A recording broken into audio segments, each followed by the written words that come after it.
Halo rebahaners dimanapun kalian berada, balik lagi di channel kesayangan kalian dan orang yang kalian sayangi mungkin. Kali ini kita akan membahas sebuah film yang terbilang masih hangat, sehangat cetan-cetan mantan dulu waktu mengisi hari-hari kita ya bro. Film ini berjudul Right of Man, yang diperankan oleh seseorang yang gak asing lagi bagi kita, yaitu Jason Statham. Di awal film, kita akan diperlihatkan sebuah scene yang memperlihatkan para pengemudi truk yang dibegal atau dirampok oleh sekomplotan pencuri di jalanan. Mereka mencuri dan membunuh para pengendara truk dan orang yang berada di sekitar sana. Hands away from your weapon! Hands away from your weapon! What we saying? You fucking left.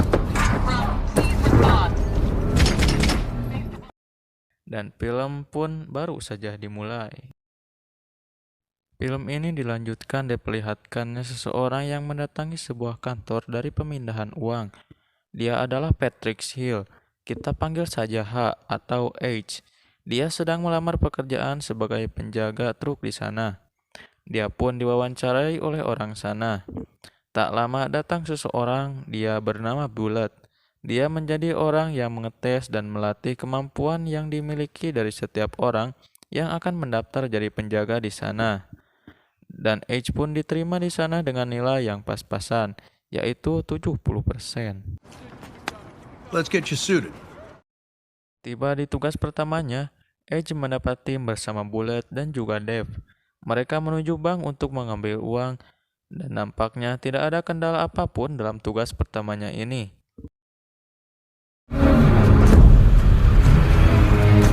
Okay, Gamma, you're clear. Setelah tugas selesai, Bullet mengajak Edge untuk minum bir, dan ketika mengscan card miliknya, Edge menatap lama jajaran-jajaran dari card dengan serius, seolah ada yang tak beres. Lanjut, terlihat para pegawai di sana menghabiskan waktu malamnya dengan minum bir dan bermain biliar. John yang sedang diledek temannya karena dia akan kehilangan pekerjaannya karena ada Edge yang baru saja diterima sebagai pegawai baru. John pun mendatangi Edge karena kesal dan berniat memberi dia pelajaran. Akan tetapi tidak terjadi karena sebelum bertarung pun dia sudah kalah bicara. Dan John pun pergi dari sana. Keesokan harinya, tiba di tugas keduanya, mereka mengambil uang seperti biasa. Bullet yang mengambil uang sementara Dave dan Edge menunggu di mobil.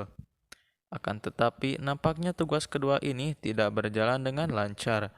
Bullet ditawan oleh sekelompok perampok dan menyuruh Dave mengemudikan truknya ke sebuah tempat yang sudah mereka rencanakan. Dave nampak ketakutan sekali, akan tetapi tidak dengan Edge. Dia nampak tenang dan seolah tidak ada rasa takut sedikit pun. Mereka pun menyuruh melemparkan uangnya ke mobil. Edge pun dengan tenang melakukan apa yang mereka suruh. Dia sengaja melemparkan satu tas yang berisi uang keluar dari mobil, agar penjahat itu keluar dari mobil dan terjadilah.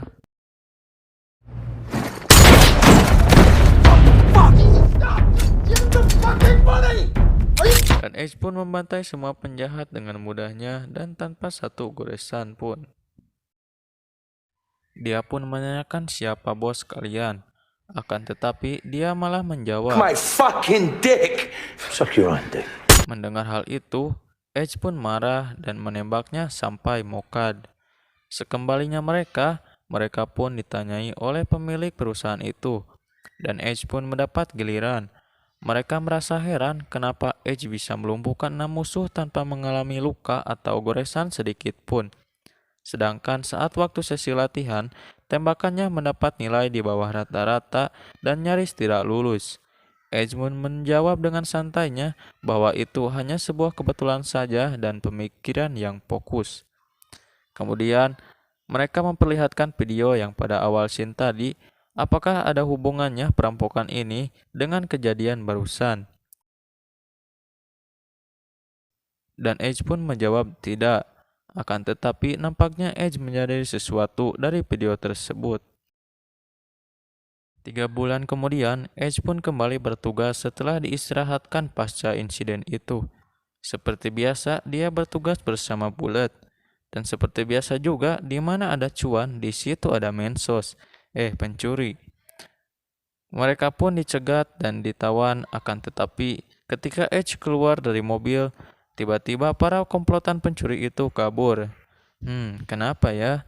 Kembali ke kantor, si pemilik perusahaan pun bingung kenapa hal itu bisa terjadi. Edge pun diajak Dana untuk minum bir, sementara Bulat bersama Deb sedang menceritakan kejadian barusan dan merasa ada yang gak beres dengan Edge. Dan Edge bersama Dana berada di sebuah ranjang yang sama dan nampaknya mereka sudah melakukan ritual pencerotan. Nampaknya Edge mencurigai Dana sudah terlibat dalam sebuah misi perampokan karena dia memiliki banyak uang yang ia sembunyikan dalam sebuah kardus. Sebenarnya siapa sosok Edge ini?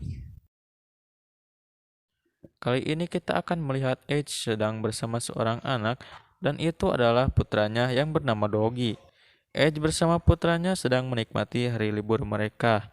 Tetapi telepon masuk ke Edge dan itu telepon dari kerjaan. Akan tetapi Edge menolaknya karena ini merupakan hari liburannya bersama anaknya. Akan tetapi si penelpon memohon kepada Edge karena dia paling dekat dengan lokasi dan ini merupakan misi tidak berbahaya. Akhirnya Edge pun mau menerimanya. Edge pun pergi dan berhenti di sisi jalan untuk membeli makanan. Padahal dia sedang melakukan misinya. Yes, sir. Two burritos, please, sir. Truck is turning left or right. Akan tetapi nampaknya tadi Edge berhenti di tempat yang salah, di mana truk yang tadi adalah sasaran dari sekelompok pencuri, dan hal tak terduga pun terjadi. Putranya Doggy menjadi sasaran dari para penjahat ini, dan Doggy ditembak bersama Edge. Dan ini ternyata adalah kejadian dari scene awal tadi. Oke, sampai di sini sudah mengerti dan apa kalian udah dapat benang merah dari cerita ini? Oke, jika kalian masih bingung, mari kita lanjutkan. 3 minggu setelah kejadian itu, nampak Edge sedang berada di rumah sakit dan sayangnya Doggy putranya tidak selamat dari kejadian itu. Kemudian dia pun mengobrol dengan istrinya dan seolah-olah istrinya menyalahkan Edge karena melibatkan putranya ikut dalam misinya. Dan dari sinilah Edge nampak sangat marah dan ingin balas dendam. Dia pun bersumpah akan menemukan pelakunya dan akan membuat dia merasakan apa yang anaknya rasakan. Edge bersama timnya melakukan pencarian ke semua komplotan yang dicurigai menjadi pelaku dari pembunuhan anaknya. Satu persatu dari mereka dibantai habis oleh Edge. Akan tetapi, Mike merasa bahwa Edge melakukannya secara brutal dan tidak dengan pemikiran yang tenang. Mike menyangka bahwa kejadian itu merupakan ulah dari orang dalam atau ada keterlibatan dari orang dalam. Edge pun mengerti dengan ucapan Mike dan dia pergi ke London untuk melakukan aksinya. Di sana dia menemui seseorang dan Edge pun mendapatkan identitas baru dan rekam jejak yang baru juga. Rencananya dia akan melamar ke tempat jasa pengantaran uang tersebut untuk menemukan pelaku pembunuhan anaknya. Kita akan kembali mengulang scene awal tadi untuk melihat apa yang dilakukan Edge untuk menemukan pembunuhan anaknya. Tanpa kita sadari, dia sudah melakukan langkah-langkah yang cerdas, bahkan kita pun sebagai penonton merasa takjub akan hal itu. Kemudian, kita berpindah kembali ke scene di mana kita akan diperlihatkan dari sudut para penjahatnya, di mana mereka bosan dan juga tidak punya cuan karena mereka sudah lama tidak bekerja, yaitu ngebegal, sehingga membuat babatok mereka pusing karena Bang Emok sudah ngudag-ngudag. Kemudian bos mereka, Jack, mempunyai rencana untuk membegal truk pengantar uang. Dia yakin rencana ini berhasil berkat bantuan dari orang dalam. Memang, the power of orang dalam. Mereka pun melancarkan aksinya dengan menyusup ke perusahaan itu dan berpura-pura menjadi pegawai di sana. Setelah berhasil, mereka pun menyamar menjadi pekerja konstruksi untuk membegal truk yang sedang membawa uang itu. Kalau kita sadari, kita akan melihat Edge pada waktu itu berhenti di antara para pekerja ini, dan Edge tidak menyadari akan bahaya tersebut.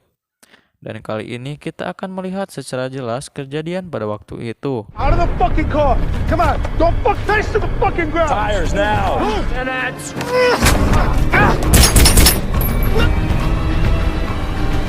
Ternyata pembunuh anaknya adalah Jan, yaitu anggota dari kelompok ini. 3 bulan kemudian, kini perampok itu sedang menikmati dari hasil begalan mereka di sebuah tempat. Dan seperti waktu itu, mereka merasa bosan dengan berdiam diri, tidak ada hiburan. Kemudian, Jack pun datang dan menawari kembali mereka sebuah misi perampokan. Yang apabila berhasil, maka mereka tidak usah merampok lagi, bahkan anak cucu mereka akan terjamin saking besarnya uang yang akan mereka curi. Tujuan utamanya adalah Devo, atau seluruh uang yang berada di perusahaan itu. Dengan rencana mereka akan menjalankan aksinya pada hari Black Friday, di mana pada hari itu terjadi perpindahan uang yang jumlahnya mencapai fantastis. Gamma reporting. Sementara Edge masih melakukan tugasnya seperti biasa, dan bos pun memberikan arahan kepada semua bahwa hari ini adalah hari Black Friday, di mana uang terus berdatangan dan berputar secara fantastis. Di tempat lain, Jack mengumpulkan anggotanya dan siap untuk melakukan aksi perampokan yang sudah mereka rencanakan dengan sangat matang. Seperti biasa, Edge berpasangan dengan Bullet dalam tugasnya. Akan tetapi Bullet bercerita bahwa dirinya adalah seseorang yang membantu para perampok untuk membegal truk-truk berisi uang, atau dengan kata lain, ternyata dia adalah orang dalam tersebut.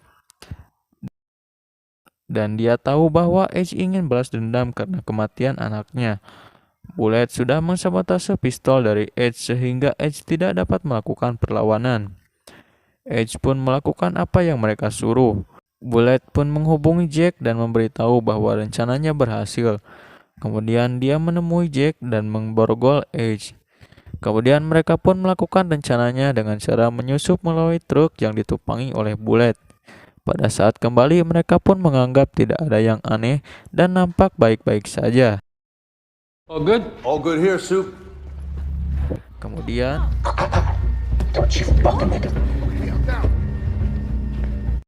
mereka pun menjalankan aksinya dengan menyandra orang-orang di sana dan berpura-pura menyandra Bullet untuk dijadikan umpan agar menguasai ruang kendali.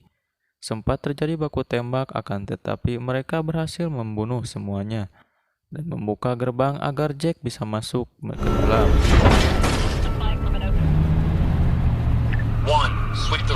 Kemudian mereka pun mengambil semua uang yang berada di berangkas, tentunya dengan perencanaan yang sempurna, di mana mereka menghitung dan memperkirakan kapan polisi dan SWAT datang. Kebetulan masih ada penjaga yang hidup dan melakukan perlawanan. Kesempatan itu dimanfaatkan oleh Edge untuk lepas dari borgolannya. Kemudian Edge menyamar dengan menggunakan pakaian mereka dan membunuh salah satu dari mereka. Mereka pun menyadarinya dan kini mereka memburu Edge. Sementara itu, para penjaga yang tersisa melakukan perlawanan sekuat tenaga. Akan tetapi, si pengkhianat Bullet datang kepada mereka dan kemudian dia meminta pistol dari salah satu penjaga ini. Akan tetapi mereka belum tahu siapa dia sebenarnya. Alhasil mereka pun ditembak dan mokad. Kemudian Edge pun masih melakukan perlawanan kepada mereka. Akan tetapi karena dia sudah terluka dan lagi-lagi si Bullet menembak Edge hingga tumbang. Lalu mereka pun kabur dengan tersisa 3 orang, yaitu Jack, Jan, dan Bullet. Dengan Jack sudah mendapat luka tembakan di lehernya. Terjadi pengejaran dengan polisi, namun mereka sudah memperkirakan itu dan mempunyai rencana dengan kabur melalui ruang bawah tanah. Kemudian mereka pun segera memindahkan uangnya ke sebuah motor. Akan tetapi, ternyata Jan malah membunuh ketuanya sendiri dengan cara menikamnya dengan pisau. Dan bagian terakhir dari misi mereka adalah memindahkan uangnya ke mobil dan pergi dari sana. Akan tetapi ternyata keduanya, Bullet maupun Jan, berambisi untuk menguasai semua uang itu sendirian. Ya, biasalah. Mereka pun berencana untuk saling membunuh satu sama lain. Akan tetapi lagi-lagi Jan yang berhasil membunuh Bullet lebih dulu.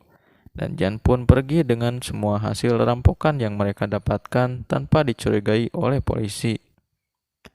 Beberapa hari kemudian di rumah Jan, nampak dia sedang menikmati hasil dari rampokannya. Akan tetapi tiba-tiba ada suara HP bergetar. Ketika Jan mengecek HP-nya, ternyata itu bukan miliknya. Lalu dia pun mencari sumber bunyi tersebut dan dia menemukan sebuah HP di dalam tas yang berisi uang-uang itu. Jan merasa aneh dan tiba-tiba Edge sudah berada di belakang Jan sambil duduk dengan santainya.